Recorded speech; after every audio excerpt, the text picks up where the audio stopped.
Hello students, welcome to my new video. इस वीडियो में हम देखने वाले हैं class 10 science revision assessment part 1 smile 3.0 quiz अभ्यास वीक 6 14 अगस्त 2021 के सारे एमसीक्यू क्वेश्चन का मैं यहाँ पर फुल सॉल्यूशन देखने वाले हैं।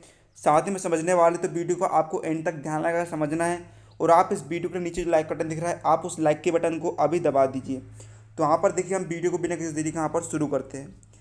तो देखिए छात्रों, यहाँ पर आपको पहला क्वेश्चन दिया गया है कि साहिल एक प्रकाश बल्ब, तार, सेल और स्विच के साथ एक परिपथ बनाना चाहता है। सेल को दर्शाने के लिए उसे इन प्रतीकों में से किसका उपयोग करना चाहिए। तो देखिए देखिए सेल को बनाने के लिए देखिए हम किस प्रतीक चिन्ह का उपयोग करते हैं। देखिए आले नंबर 1 के इस प्रतीक चिन्ह का हम उपयोग करते हैं। तो देखिए इसका जो नंबर 1 ऑप्शन है यहाँ पर ये करेक्ट हो जाएगा। तो आप नंबर 1 ऑप्शन को यहाँ पर करेक्ट कर लीजिएगा। इसके बाद देखिए हम देखते हैं सेकंड क्वेश्चन है। पद्मा देखती है कि स्क्रू ड्राइवर्स में एक प्लास्टिक हैंडल होता है और बिजली के तारों में क्या होती है, प्लास्टिक कवर होती है। विद्युत उपकरणों में प्लास्टिक के उपयोग का क्या कारण है। यानी कि देखिए हम कोई भी है ना, कोई भी विद्युत उपकरण होते हैं, आपने देखा होगा पिंचिस हो चाहे पाना हो चाहे कुछ भी हो, उसमें हम प्लास्टिक का उपयोग करते हैं। तो इसका कारण क्या होता है। तो देखिए क्या होती है, ये कुचालक होती है और इसमें ये हमें बिजली के झटके लगने से बचाती है, इसलिए हम इसका उपयोग करते हैं। ठीक है, ये कुचालक होने के कारण क्या करती है, विद्युत को रोक देती है। क्या पढ़ाई में आपको आते हैं डाउट्स, तो 5 सेकंड में डाउट नोट के साथ करो उन्हें आउट। बस अपने सवाल की फोटो खींचो, क्रॉप करो और तुरंत वीडियो सॉल्यूशन पाओ। फिर चाहे आपका सवाल फिजिक्स, केमिस्ट्री, मैथ्स, बायोलॉजी का हो, सीबीएसई, यूपी, बिहार, मध्य प्रदेश या अन्य स्टेट बोर्ड का हो, यहाँ तक कि कक्षा 6 से 12वीं आईआईटी, जेईई, नीट का सवाल हो, सभी सवालों के वीडियो सॉल्यूशन बस 5 सेकंड में मिलेंगे आपको डाउनलोड ऐप पर। इसके साथ ही डाउनलोड पर चल रही है इंडिया की number 1 daily online video classes, वो भी इंग्लिश और हिंदी मीडियम में, जहां पूरा कोर्स पढ़ा जा रहा है। तो आज ही इन कोर्सेज का हिस्सा बनिए और डाउनलोड ऐप इंस्टॉल कीजिए। बच्चों देखिए, इसके बाद हम अपना अगला क्वेश्चन देखते हैं कि सोहेल नहाने के लिए पानी गर्म करने के लिए क्या कर रहा है, जलाऊ लकड़ी को काट रहा है। पेड़ से जलाऊ लकड़ी को काट रहा है। इस प्रक्रिया में परिवर्तनों को भौतिक या रासायनिक परिवर्तनों के रूप में वर्गीकृत करने में उसकी सहायता कीजिए। यहाँ पर मतलब कि देखिए आपको चरण दिए गए हैं, इन चरणों को आपको बताना है भौतिक परिवर्तन है या फिर रासायनिक परिवर्तन। तो देखिए चरण 1 हमें क्या दिया है, जलाऊ लकड़ी को काटना। तो देखिए जलाऊ लकड़ी को काट रहा है। देखिए जब हम लकड़ी को काटते हैं तो लकड़ी के काटने के पश्चात कोई नया पदार्थ नहीं बनता है, वे सिर्फ कट जाती है और हम इसे पुनः उसी पदार्थ में वापस भी ला सकते हैं यदि संभव हो तो। और तो हम ऐसे परिवर्तन के कहते हैं, ऐसे परिवर्तन हम कहते हैं भौतिक परिवर्तन कहते हैं। तो देखिए चरण 1 में क्या आएगा, भौतिक परिवर्तन आएगा। चरण 2 हम देखते हैं जलाऊ लकड़ी का जलना। देखिए रासायनिक परिवर्तन हम उससे कहते हैं जिसमें जो पदार्थ है वे नए पदार्थ में परिवर्तित हो जाता है और जो पहले जो पदार्थ था उस पर वो पुनः वापस नहीं आ पाता है। तो देखिए जो लकड़ी का जलना होता है, आप जब लकड़ी को जलाते हो तो क्या होता है, जो लकड़ी है नए पदार्थ में बदल जाती है और पुनः उसी पदार्थ में वापस नहीं आ सकती है। मतलब कि ये क्या होगा, रासायनिक परिवर्तन होगा। चरण 2 क्या है, रासायनिक परिवर्तन है। चरण 3 देखिए, जलाऊ लकड़ी के चूल्हे पर पानी गर्म करना, है ना। देखिए जब आप चूल्हे में लकड़ी डालते हो तो लकड़ी क्या होती है, जल जाती है। तो ये क्या है, ये भी एक रासायनिक परिवर्तन है। मतलब कि देखिए चरण 1 क्या है, भौतिक, चरण 2 रासायनिक, चरण 3 रासायनिक। तो इसका नंबर जो सेकंड ऑप्शन है यहाँ पर यह करेक्ट हो जाएगा। इसका हम अगला क्वेश्चन देखते हैं। बीज एक दूसरे से लगभग समान दूरी पर बो जाते हैं, यह कैसे सहायता करते हैं। तो देखिए इसका आंसर आएगा नंबर 2, यह पौधों की अति संकुलता को रोकता है, यानी कि चिपकने से उन्हें रोकता है ताकि वह अच्छे से उग सके, अच्छे से बड़े हो सके। अगला क्वेश्चन हमें दिया है, वर्षा एक माइक्रोस्कोप की सहायता से एक प्याज कोशिका की अनुप्रस्थ काट कर निरीक्षण कर रही थी। कोशिकाओं में कई छोटे रंगीन भाग एक्स और केंद्रक बड़ी खाली दिखाने वाली संरचना बाई थी। एक्स और वाई की पहचान कीजिए। मतलब कि आपको बताना है कि एक्स और वाई यहाँ पर क्या है। तो देखिए एक्स क्या है, लवक है और वाई क्या है, ऋतिक है। तो इसका नंबर 2 ऑप्शन यहाँ पर करेक्ट हो जाएगा। इसका देखिए अगला क्वेश्चन आपको दिया है, 5 मीटर की ऊंचाई पर रखे 10 किलोग्राम द्रव्यमान के पत्थर की ऊर्जा की गणना कीजिए। यानी कि देखिए 5 किलोमीटर है ना, 5 किलोमीटर की ऊंचाई पर क्या रखा है, 10 किलोग्राम का क्या रखा है, एक पत्थर रखा है। मान चलिए क्या है, पत्थर रखा है। है ना। हमें उसकी ऊर्जा की गणना करनी है। ग्राम कितना दिया आपको, 9.8 मीटर प्रति सेकेंड स्क्वायर। तो देखिए यहाँ पर इसका आंसर आ जाएगा आपके पास कितना, 490 जूल। यहाँ पर इसका आंसर यहाँ पर आ जाएगा। इसके बाद हम अगला क्वेश्चन देखते हैं अपना कि किसी पदार्थ की गतिज ऊर्जा वह ऊर्जा है जिसकी सहायता से पदार्थ के कण जो है गति करते हैं। तापमान में परिवर्तन के साथ गतिज ऊर्जा में परिवर्तन होता है। किस पदार्थ में सबसे कम गतिज ऊर्जा होगी। तो देखिए सबसे कम गतिज ऊर्जा यानी कि सबसे कम तापमान किसका होता है, इसका आंसर आएगा -2 डिग्री सेल्सियस पर बर्फ। देखिए क्या कह रहे हैं यहाँ पर, तापमान में परिवर्तन के साथ गतिज ऊर्जा में परिवर्तन होता है यानी कि बढ़ते जाती है।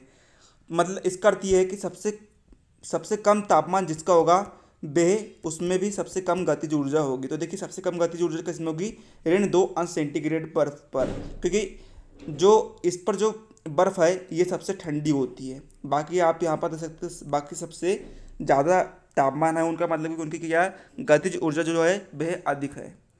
अगला क्वेश्चन हम देखते हैं, यदि हम प्याज की बढ़ती जड़ों को काट लेते हैं, इसके मूलाग्र को काटकर अलग कर लेते हैं तो जड़ें नहीं बढ़ेगी, क्योंकि हमने काटकर अलग कर दिया। क्या काटकर अलग कर दिया हमने, शीर्षस्थ मेरिस्टेम को काटकर हमने अलग कर दिया है। अगला क्वेश्चन आपको दिया है, अन्य लकड़ी की सतह पर रबर की गेंद को घुमाता है।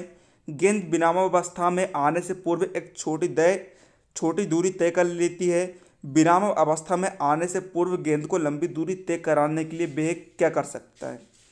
तो इसका आंसर आएगा नंबर 1, लकड़ी की सतह पर टेल्कम पाउडर छिड़के। यानी कि देखिए यदि वह पाउडर को छिड़क देगा लकड़ी की सतह पर, आपने देखिए कैरम खेला होगा, कैरम का बोर्ड आपने खेला होगा, है ना। कैरम के बोर्ड में देखिए गोटियाँ होती है, गोटियों में लोग पाउडर को छिड़कते हैं ताकि जो कैरम है ना, जो गोटी है वह दूर तक फिसल सके। तो इसका आंसर यही नंबर 1 का यहाँ पर आ जाएगा। अगला क्वेश्चन आपको दिया है, देखिए समसूत्री और अर्धसूत्री के बारे में इनमें से कौन सा कथन सत्य है। देखिए यहाँ पर आपको बॉक्स दिख रहा होगा। देखिए कथन एक कह रहा है, समसूत्री जो होती है 2 संतति कोशिका देती है, लेकिन जो अर्धसूत्री होती है वह 4 संतति कोशिका देती है। कथन 2 यहाँ पर कह रहा है कि समसूत्री में वृद्धि एवं मरम्मत के लिए होती है, अर्धसूत्री युग्मकों के निर्माण के लिए होती है। कथन 3 कह रहा है, समसूत्री संतति कोशिकाएं जनक कोशिका को समान नहीं होती है, अर्धसूत्री संतति कोशिकाएं जनक कोशिका को समान होती है। तो इसमें कौन सा कथन सही है आपको यह बताना है, ठीक है बच्चों। तो इसका नंबर है ना, नंबर दूसरा केवल 1 और 2 कथन जो है वह सत्य है ना। कथन 1 और 2 ये कथन बस सत्य होते हैं समसूत्री और अर्धसूत्री के बारे में। यहाँ पर देखिए सूची में ऊपर आपको एक सूची दी गई है, इस सूची में उनकी कैलोरी के मान के साथ कुछ ईंधन दर्शाया गया है। इनमें से कौन सा ईंधन पानी के एक बर्तन को उबालने में सबसे कम समय लेगा। यहाँ पर देखिए आपको देखिए ईंधन दिख रहा है, उसके सामने देखिए आपको ऊष्मीय मान दिख रहा है, ठीक है। ईंधन और ऊष्मीय मान दिख रहा है, आपको बताना है कि कौन सा जो ईंधन है पानी के एक बर्तन को उबालने में सबसे कम समय लेगा। मतलब कि जिसका ऊष्मीय मान सबसे अधिक है वह पानी को उबालने में सबसे कम समय लेगा। तो आप यहाँ पर देख लीजिए, यहाँ पर देखिए सबसे अधिक ऊष्मीय मान किसका है, सबसे अधिक ऊष्मीय मान यहाँ पर है एलपीजी का। कितना है, 55,000। बाकी सबके कम है। मतलब कि जो एलपीजी है वह पानी को उबालने में सबसे कम समय लेगा, इसलिए हमारे यहाँ किसका उपयोग किया जाता है, एलपीजी सिलेंडर का उपयोग करते हैं ताकि वे जल्द से जल्द खाना को पका सके, जल्द से जल्द चीज़ों को गर्म कर सके। अगला क्वेश्चन हमें दिया गया है, टीकों के बारे में इनमें से कौन सा कथन सही है। तो देखिए इसका आंसर होगा नंबर 3, टीके जो होते हैं बीमारियों से लड़ने के लिए रोकथाम के माध्यम, यानी कि जो बीमारी है उसको वे रोकथाम कर देते हैं, यानी कि उन्हें बढ़ने से रोक देते हैं। अगला क्वेश्चन हमें दिया गया है यहाँ पर, एक छात्र ने डीएनए को चिन्हित करने के लिए डाई ए का उपयोग किया। उसने माइक्रोस्कोप के नीचे स्लाइड का परीक्षण किया, कौन सा कोशिका घटक चिन्हित दिखाई देगा। तो इसका आंसर आएगा नंबर 1, केंद्रक। अगला क्वेश्चन हमें दिया गया है 14वां, यदि एल्यूमिनियम और हाइड्रोक्साइड आयन की संयोजकता क्रमशः कितनी हो, 3 और ऋण 1 हो, तो एल्यूमिनियम हाइड्रोक्साइड के लिए सही रासायनिक सूत्र क्या होगा।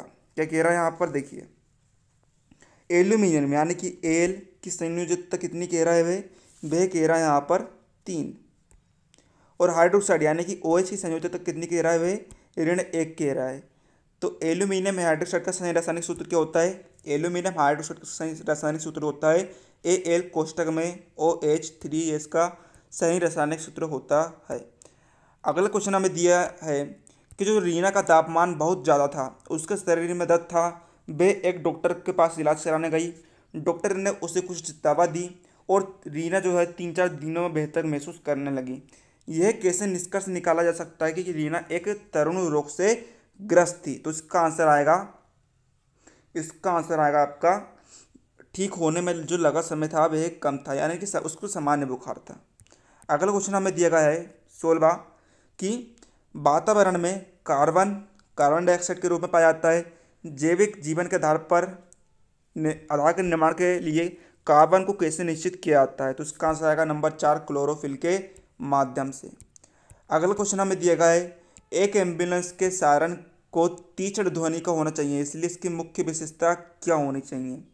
नंबर 3 आएगा इसका उच्च तारतम्य और बड़े आयाम।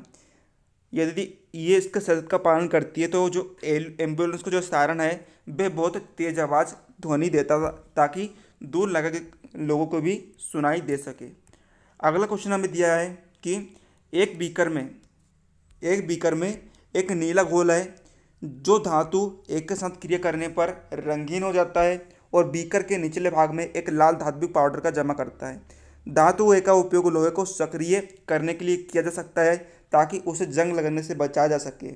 ए को पहचानिए। तो देखिए जो ए है वह क्या है? जिंक है।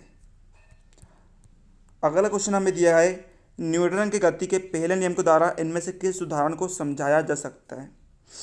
तो इसका आंसर है कि एक धावक जो है समापन रेखा को पार करने के बाद तुरंत नहीं रुकता।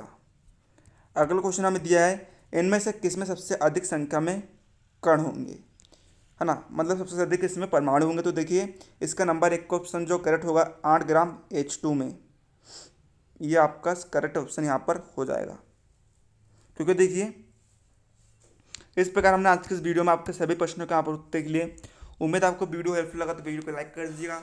साथ ही चैनल पर नए आए हो चैनल सब्सक्राइब कर लीजिएगा क्योंकि हम आपको स्मार्ट 3.0 होमवर्क का सजेशन सबसे पहले प्रोवाइड कराते हैं।